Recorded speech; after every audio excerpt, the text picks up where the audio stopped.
letting go of the, "Oh, I've got to have it or else." I really had surrendered to the point where, well, if it doesn't happen, it doesn't happen. And I was prepared to lose the business. And this is a business I had built 14 years ago. Something will work out, because it's that stress that keeps us in this energy of lack. Mm-hmm. And lack does not bring abundance. Welcome to Soul Sisters Get Real, the show that goes deep in who we really are and why we are really here. We're your hosts, Caryn from the States. And Eleni from Australia. We've had heartfelt conversations as soul sisters for years, and we're ready to share our truths, stories, and life lessons with you. And to inspire you to connect to your truest essence, which resides deep within your soul. There'll be tears, there'll be laughter, and there'll be no holding back. So sit back, relax, and let's get real about the things that truly matter. Hello, and welcome to today's episode. We are going to be talking about next level law of attraction. In other words, surrendering, trusting, and allowing whatever it is in your life to happen. And then it's beyond visualizing, really. And then allowing yourself to bring it in, and how that happened in our lives and how you can also make it happen in your life. So Eleni, I would love to know from you, because let's just have a conversation about it. What in your life have you manifested, or what has come to fruition in your life by surrendering, trusting, allowing, and then attracting it in and seeing it happen? Hey, I'm so excited about this topic because I love manifesting. I really, really love it. I love how quickly it appears these days. And it feels like the more that I'm in flow, the more the time gap between when I desire something and when it shows up closes in and gets a lot shorter. So the more that we're not in flow, the longer that it takes. So one of the things that I want to talk about is really one of my biggest dreams, which was to live by the ocean. So I have always had this dream that when I am financially free, and I was envisaging when I'm like well over 60, 65 years old, and I've got this beautiful ocean front property. Little did I know that I would bring that in way, way sooner. And that's really because of, first of all, getting out of our own way. And that's really the first step. So I'll just take you back into how that happened. So I was living in Melbourne, in suburban Melbourne, in a large house, which also catered for my business. And the house had become quite high maintenance. I had separated from my husband. He used to take care of the pool and everything. And I had separated from him. And then all of a sudden I found myself having to take care of all the things that he used to take care of, the garden, the pool, all the rest of it. I had my business in there. And so because we had created a separate entrance, a Zen garden, soundproof walls, a waiting room, 4 consulting rooms, I thought, where else am I going to have this set up for my clients, and a separate part of the house? So we had 2 separate entrances. The house was actually, and even that was manifested because that came before my business. So that was a corner house. If you can imagine, the personal entrance was on one street and the client entrance was on another street. So it made it really perfect in terms of having my hypnotherapy business there, having staff there, having a large team, and it all worked perfectly. So what kept me stuck there after I had separated and it started to become very stressful was the belief that I wasn't going to find anything like it. Like, where else am I going to find anything like it? When I had tried to look around properties in the area to see how much it would cost to rent a premise like this, it was going to cost me something like $100,000 a year just to rent the amount of rooms that I wanted and the waiting room. And then it wouldn't even look as beautiful and pretty as I wanted it to look for our clients. And so, I had renovated it so that it was just perfect for the business. And so I was like, well, what's going to happen to my business? Because my business is what pays my bills. Where am I going to go? How am I going to leave this property? Can I sell it? What would I find instead? And it's interesting that when I finally decided to sell it, it was directly after my spiritual awakening, when it came to me that anything that we fear is just a construct of our mind. Like, it just isn't real. It's just something we make up. Like, and the story that I made up was, I can't leave this property because my business is in it and I'm never going to find anything like this anywhere else. And I'm not going to be able to afford premises that are, this perfect for my clientele. So if I sell this property, then, I'm stuck. I'm not going to be able to earn any money. And then the other story I told myself, there were so many stories. The other story I told myself was, this is a really good piece of land, like a big block of land in a good suburb. And this is what I'm going to leave for my son. And this is the only asset that I've got after all these years. And it was all these stories about fear, like selling the property was going to be so hard because how could I replace it? And after I had my spiritual awakening, I had this immediate realization that it was just a story. And of course, I could bring forth anything I wanted to. And so I immediately put it up for sale. When it finally sold, and this is the thing, before, and I had the belief, so that's the other thing, when we get rid of our fears, just have the belief that everything will work out, but I don't know how. I don't know how it's going to work out. Like, I didn't work it out analytically. I didn't find another property to put my business in.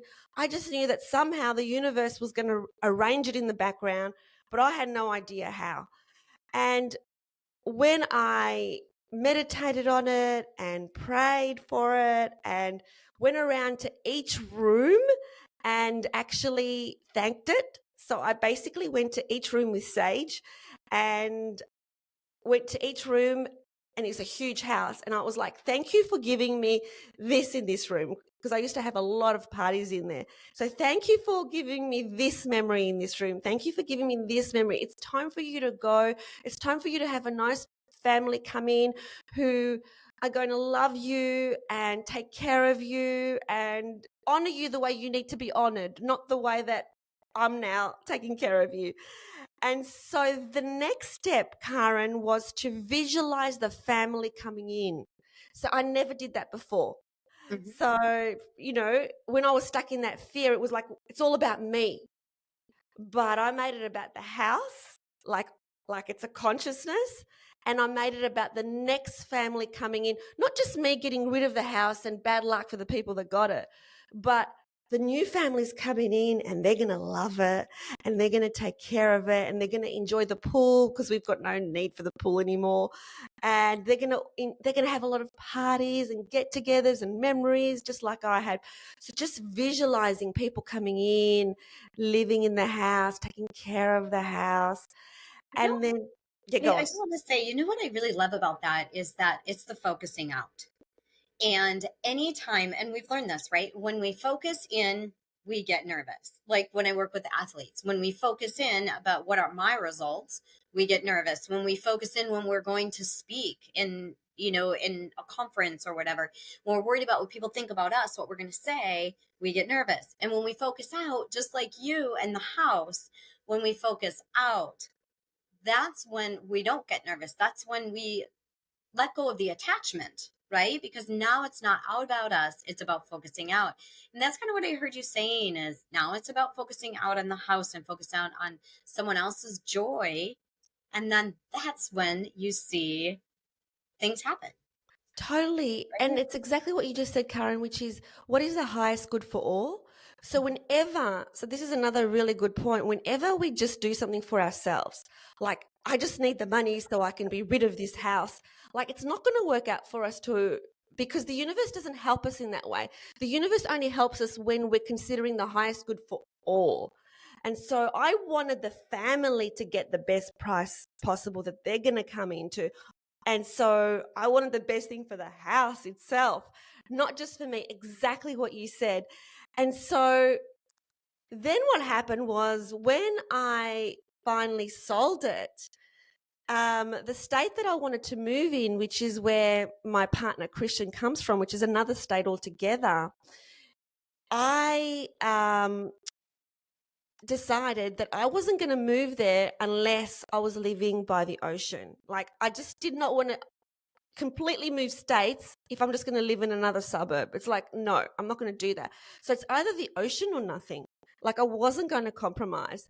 And in order to do that, we would have to rent. And then there's another story that I had been brought up with, which my dad had always taught me: you never pay for somebody else's mortgage.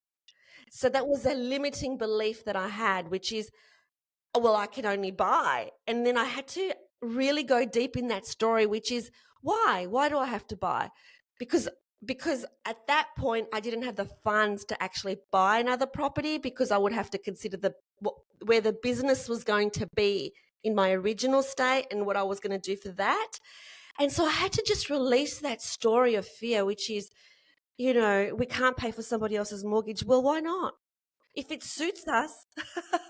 Right, right. Can I ask a quick question before you move on here? So you had the business in your house, and you had the house, and you sold the house. Where did your business go?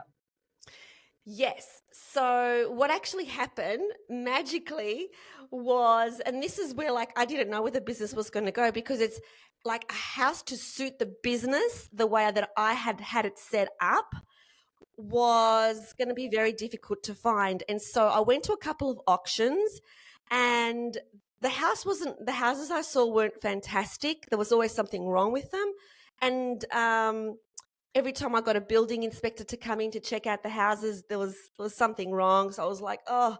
So I said to the universe, I said, okay, this is what I need from you. I want to be very, very clear what I need from you.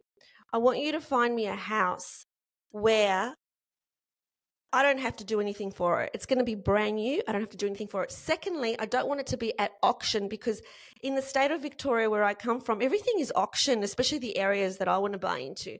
Everything is like people standing on the street and bidding, and then you just, likely you're not going to get it unless you outbid everybody.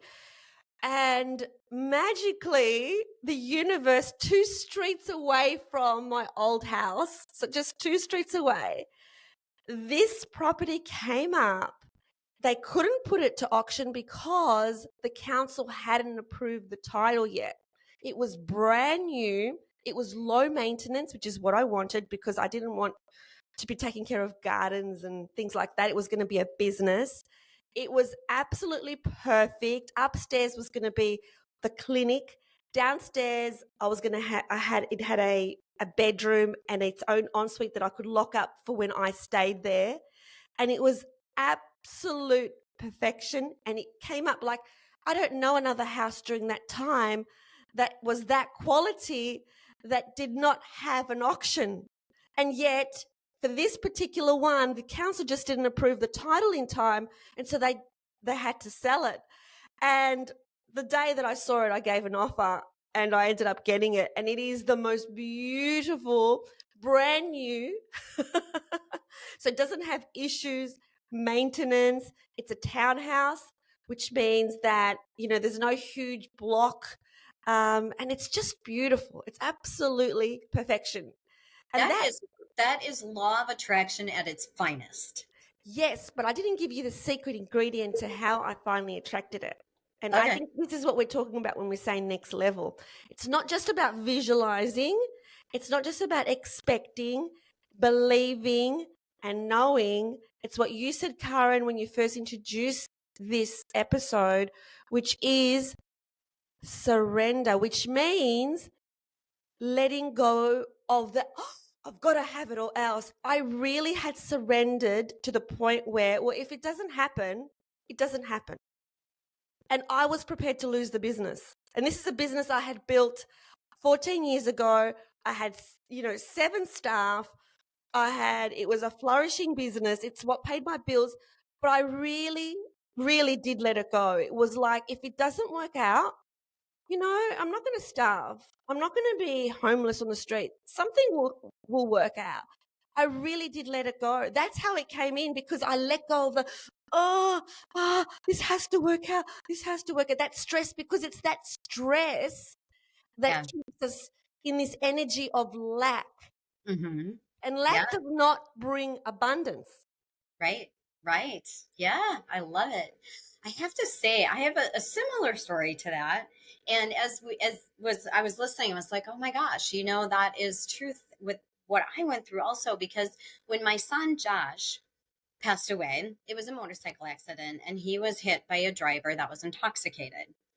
And we did not know, as I'm writing the book, I didn't even realize the timeline of it, but we did not know that he was being charged with 2 felonies for almost an entire year after the accident happened. We knew that a man pulled in front of him and he hit, and then it was immediately that he passed away. So for an entire year, we just thought it was an older gentleman that didn't see and had pulled in front. Well, a year later, we get a call from the DA's office saying we're charging the man with 2 felonies and that he was over the limit, intoxicated, and it's the state DA. So we're like, it was shocking. But here's the thing, for an entire year after that, we went through court proceedings. In the meantime, there was a criminal case and there was a civil case. And the civil case was with the insurance and how much insurance money now would come because of this accident from the gentleman that was over the limit. And the entire time I started thinking about, as we were going through, I started thinking about writing this book. But knowing that in order to write a book, I was managing 2 businesses, both a hypnosis business and my mentoring and certification course. And writing a book could be difficult. And for me, the surrender, trust, and allow for an entire year as we were working through these court dates, which were very stressful. Every time we got a phone call, there was a hearing, it was like opening up this wound, right? And it was so painful. And then they had to do like a deep dive into the autopsy, and because they wanted to see if Josh, my son, was had any substances in his body. So that took like another 3 or 4 months. It was just crazy stuff. And he had only caffeine in his system. But as we were going through, it was waiting for it. And my surrender, trust, and allow, I remember saying, okay, Josh, you, if some money comes in where I can take some time off of some of my businesses and write, then that's what I'm supposed to do for this book, knowing that it was going to be a big endeavor. And so I continued to surrender, trust, and allow with the criminal case and the civil case. In the criminal case, he ended up getting off on a misdemeanor, and we got to move through that. And then the civil case came up, and I remember saying, I get to just manifest that there will be enough money that I can take an entire summer off and write. And I heard Josh say to me, as you know, we have the communication, Josh and I remember him saying, okay, Mom, I'm setting things up and it's all in place for you. Now you get to write the book. And I felt this, as I would hear him say it, and I felt him saying it. And in the end, everything worked out perfectly. I also, like you, was able to be debt free. I own my house, and in a space of, okay, I still work my businesses, but I was able to take the time from the marketing and the really hitting it hard so that I could write the book. And it was that manifesting, okay, Josh, if you want me to write the book, you get to help me and take care of some of the things that are on my mind that worry me, the fear, the lack, right? The wanting. And it all worked out that there was enough and it was all perfect that I was able to be in the space. And it was like, all right, take care of it. And it's taken care of. Perfect. Yeah. And in terms of the book, in case people don't know, the book that you're writing, Matt, it is about your son, Josh. Yes, it is our journey of how our relationship came to be. And it's a journey about spirituality and religion and mixing and matching those two and how it's the same thing. And it's a journey about me and conversations with angels and my connection to spirit now. And then also, even so recently, I'm starting to be able to hear from other souls on the other side for other people. And it's really kind of Perfect, fun. perfect. And if you missed episode 1 of this podcast series, you have to go back and watch it, because that is all about the heartache, the heartbreak that Current went through, because now you're seeing her on the other side, where she's taken her learnings, where she's reconciled with what's going on in her life and come out thriving. But you need to see episode 1 so you can really understand the full story of what actually happened when Karen lost her son Josh in the motorbike accident. Yeah, and so that story, Karen, in terms of surrendering to, well, whatever will be, will be. And it's not about giving up. It's an absolute expecting, believing, knowing that you are the co-creator of the universe, with the universe, knowing it you just know it's all going to work out, but then letting it go. So that's the magical balance. Like, you expect, you believe, you understand how the universe works, that everything is our creation. Our whole world is our creation. Even the very tiny little things is our creation. But we just let it go. We surrender, Yeah. we trust. We don't Yeah. hold on, but when and how. Right. So not being attached to the results Yeah, is, this is what I'm asking for, and I'm not attached to the results, and then letting it go. Right. absolutely. So that brings me back to, I want to hear about your place on the ocean, that when you shifted through the buying and the renting, now I get to see pictures of it. And someday I get to come see you in Australia and Yeah. your beautiful place on the ocean. So how did you Well, manage that? it's interesting, because at the time that we were ready to move to South Australia, to Adelaide, where we wanted to move to, there was a rental crisis. It was all over the news every single day. It was like the universe was testing me. It was like all these renters who have got perfect rental history, who have got high incomes, they're actually living in hotels because there's no availability, you know. But I just didn't buy into that fear. I didn't buy into the energy of, oh, there's nowhere for me to live. It was like, fine, that's okay. Even if, because Christian got a job and he had to move. That's my partner. We said, like, if you have to move and I have to stay here, we'll make it happen. So that's how much I surrendered. We were like even okay with not living together. So he had moved to Adelaide, and in my mind, I had always visualized exactly what I wanted, which was floor to ceiling windows. That's what I wanted. I didn't want just a little window. No road between my home and the ocean. So I didn't want cars going between us. No road at all. I wanted a grassed area, because I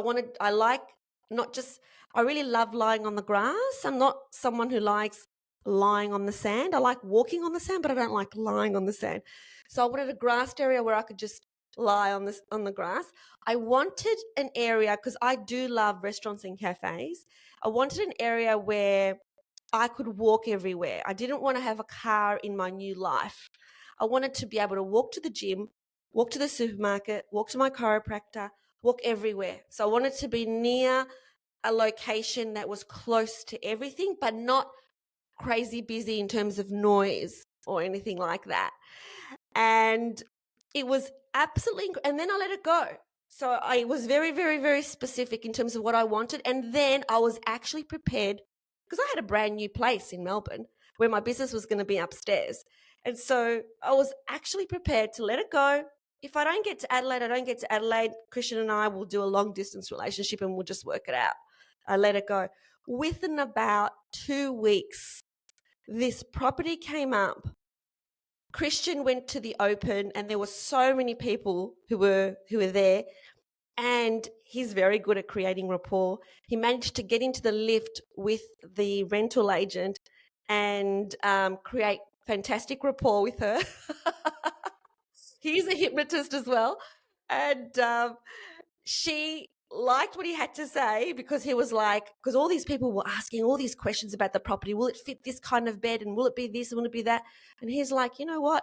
I don't need to ask you any questions. He said to her, I'm really low maintenance and happy to take it as it is. And she was like, oh, I like this guy who's not giving me any stress. And so she said yes to us. and it couldn't have been more perfect. We are right next to the main road, but we're positioned in a way where we don't hear the noise. So our walls are soundproof. And we're the top level apartment. I never wanted anyone on top of us because when I'm doing podcasts like this, I didn't want to hear sounds on the ceiling. So we're the top level apartment. We're facing the ocean. There's no road between us and the ocean. There's a huge grassed area. Even the bathroom is exactly how I want it to be, like with all the shelves that I want. Could I ask, can you move us to see the ocean by any chance? Or are you pretty stationary there? Yeah, I'm pretty stationary here. Okay. We'll put a picture in this podcast so people can see. Like, it's just perfect. Like, it's amazing. And I walk everywhere. I walk to the supermarket, my chiropractor, everywhere. So there's Because nowhere that you don't have a car there, right? I don't have a car here, and I don't want a car here. Christian does, but I don't want one. So, and there's only one tram in Adelaide, and the tram is right outside my door and goes straight to the city. So if I wanted to go to the central business district, which I don't, all I would do is catch one tram there and it would be right there. So everything is exactly how I wanted it to be. And that is because I knew exactly what I wanted. I let go of my belief systems around why I couldn't have it, which is I have to own it. No, I don't have to own it. It's fine. It's like, would I be enjoying it anymore if it was my mortgage? No, we still love it. We still wait. We even see the ocean from our bedroom. So we have a window and a balcony on our bedroom. And as soon as we wake up, the first thing we see is the ocean. We hear the ocean as we go to sleep. We hear the ocean when we wake up. I hear the ocean when I meditate. It's just like the biggest dream come true without having made it, without being financially, what I would have called years ago, financially independent, without any of that. Yeah. So the other piece of it, and I see this in you, is the gratitude piece. And you being in gratitude about what you have. And you're very forthright about it. But that's another piece. And that's what I've learned also, even through, moving through Josh, my son, dying, and is the gratitude piece. So there's the manifesting, and then the gratitude is when you get things, of being gracious about what you have, even if you don't get it. Gracious about you wake up in the morning and having the body take care of you, your healthy body, or having a warm bed to sleep in. But I see that in you, and it's really beautiful because everything that you have manifested and gotten, you are gracious for. And I see that in you, and that you've been a major inspiration for that for me. Because the way that I think about it is, if Karen can be grateful for her life when she has lost her son in a motorcycle accident, then by geez, I need to be grateful for every single moment in my life, because there's absolutely no reason not to be. And yeah, absolutely. So I got to thank you for that, my love. I got to thank you for that.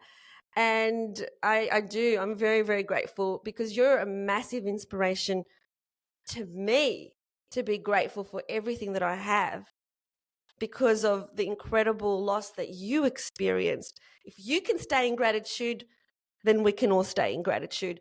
And, you're right about even the little things like, I have this beautiful, glorious tree that's right outside my balcony. And I just look at it in gratitude. Like, it's just so glorious.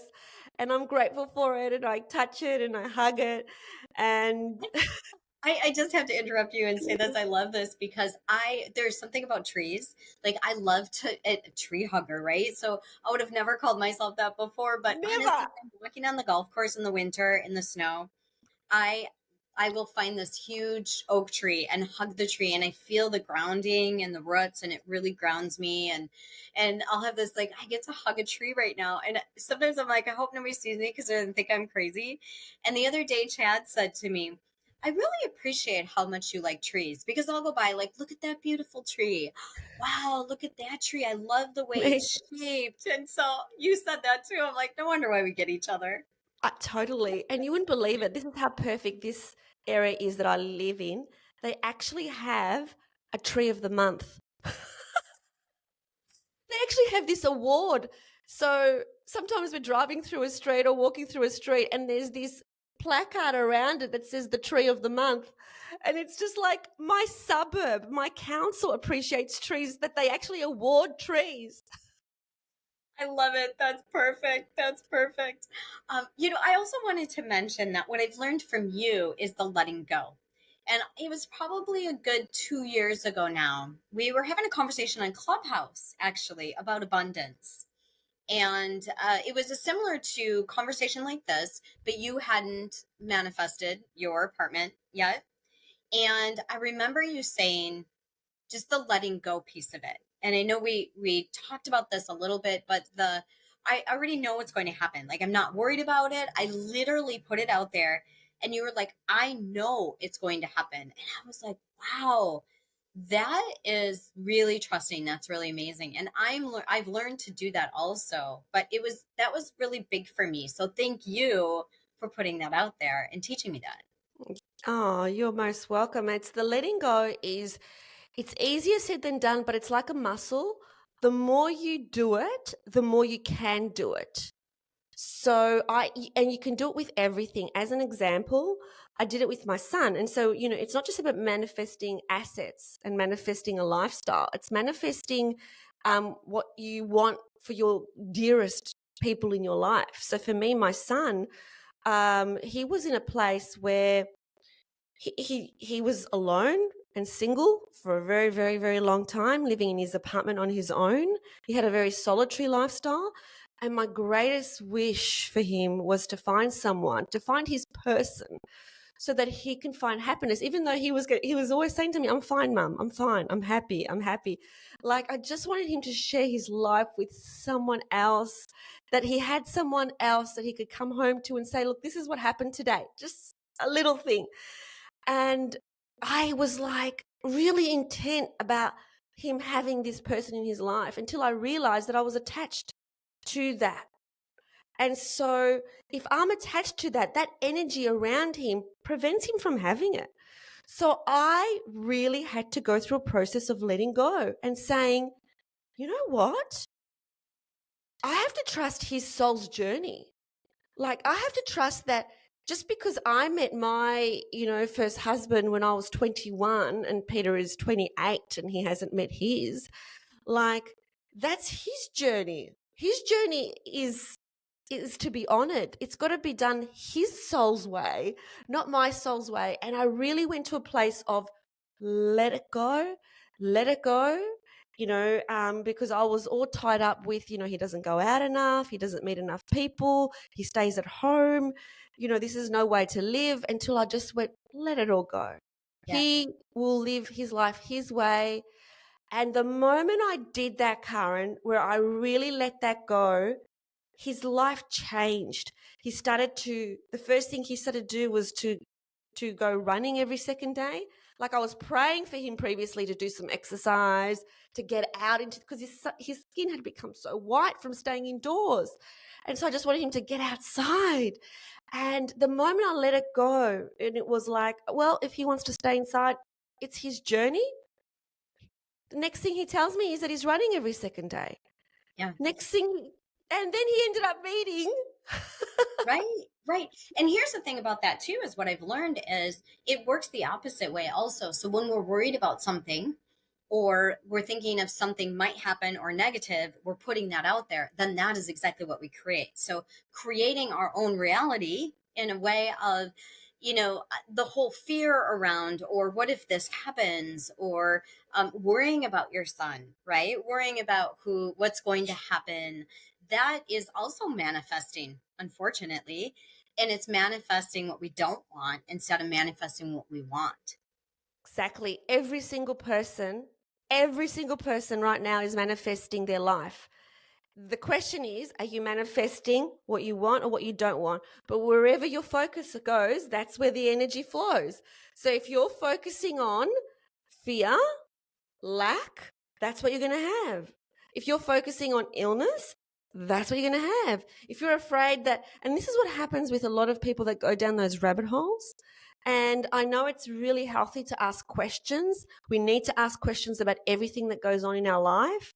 But when you go down a rabbit hole, in the rabbit hole of fear, and I know, the term, conspiracy theorist, but whether you're a conspiracy theorist or a reality theorist or whatever, if you're still going down a rabbit hole of fear, whether that rabbit hole holds truth or not, it will hold truth. It will manifest. It's like, even like, when I had the I won't say it because that might ban us, so we won't go that conversation. So I won't go Exactly what you're talking about. I won't go down that rabbit hole. Okay. Don't But say the word. Don't say the word. don't say the word. Don't say the word. So I'm not saying the word, but whatever it is that you fear, it's going to be created in your life. And so whether it's about your health, whether it's about your partner, whether it's about where you're living, we have the ability to create whatever we want. Yeah. The only thing that's blocking us is our belief that we can't get it. Yeah, truth. I want to tell you real quick about what I've manifested recently, and I'm so excited about it. So I have had high blood pressure since the birth of my third son, Jaden, who will be 21 this week. Wow. And isn't that exciting? It is. I can't even believe I have a 21-year-old. So anyway, with all of my babies, I had high blood pressure. I had what we call toxemia and induced, and it's hereditary. It's a family thing. I am healthy. I eat healthy. I exercise daily. There's no reason I should have high blood pressure, but it's always borderline, but borderline high, like 145 over 98 ish. So not good. And I've been to acupuncturists and doctors. I would take supplements. And finally, I went to the doctor, and the doctor's like, you are playing with some fire here. You need to go on medication. And I was like, I don't want to do the medication for the rest of my life. So I went on it for a little while. It didn't make a significant change because I said I wanted to do a half dose, tried a little more. I was like, I'm not doing this. I get to figure this out. I'm manifesting. And honestly, it doesn't happen right away. And that is the point I want to make here is I manifested for 10 years to have normal blood pressure. I would do self-hypnosis. I would play with controls in my mind. I would say, I get to be healthy. I know that's what my body wants to do. I feel healthy. My blood pressure is normal, and I would manifest it. And you know what? These last 2 weeks, because I take my blood pressure every now and then just to check it. Sometimes I don't worry about it, but sometimes I'm like, I'm just going to check it and see. Totally normal levels of my blood pressure for like 2 weeks now straight. And I know it's because I manifested that I get to have a healthy body with healthy blood pressure and not be on medication. Congratulations. Well done. But it does manifest really quickly when you're in flow. Like when you really do unravel and unpick all your belief systems that are holding you back. Like, I'll give you an example, and it can be the littlest thing. When I went to Melbourne recently, I forgot to take my massage ball, which is, I need it because I get like glute issues. And I just went, oh, damn, I forgot to bring my massage ball. That day, I went for a walk, and on the road was a massage ball, and I picked it up, and I just went, universe, you're hysterical. Like, I didn't have to go to the shop for it. It just was there on the road, and I picked it up. Yesterday, I'll give you another example. Just yesterday, I woke up and I had this desire. I haven't had licorice for a long time. And I'm like, oh, you know what? I really would love some licorice today. And then I forgot about it. I didn't even think about going to the shop. And then as we're going for our walk in the afternoon with Christian, he just said to me, hey, do you want to stop at the Whole Food shop there and get something? And I went, because that's where they have the like organic licorice, which is what I was thinking about. And I went, yeah. And there it was. Like, I didn't even think about it again. It was Christian who said, and he didn't know I had this thought about licorice. And then I was buying licorice. It was right in front of me. So that's how quickly things manifest when you're in flow. Like, they just come the same day when you let go of your stories, when you let go of your fears, when you let go of your beliefs. But you really have to be really real and look at yourself. What am I really believing about this? Yeah. And that's true. You know, with my blood pressure, it was always worried about it and what happens if, right? And when I finally let it go and I was like, not taking medication, I'm letting it go, my body gets to be healthy, that's when I manifested it. So is that, and that's the point I wanted to make too, as we finish out here, is the story in our head. And it's the story in our head that we create that then manifests our life. Like you said, everything in our life is because we've manifested it. So we can have a story in our head about something that's going to happen, or we can have a different story in our head. And so which story are you telling yourself? Because that's the story that you've already written. Perfect. I love it. We gave so many gems in this episode. I would suggest, guys, that if you're listening to this, that you actually listen to it again, that you share it with your friends, because that's the world we want to live in, right? We want to live in this world where, that it's easy. It doesn't have to be hard work. It can be easy if we just believe that it is so. So, All right. Bye. thanks for watching. We hope you loved it. And if you did, please like this video and subscribe to the channel. And remember, always connect to your truest essence. And choose love. We'll see you next time.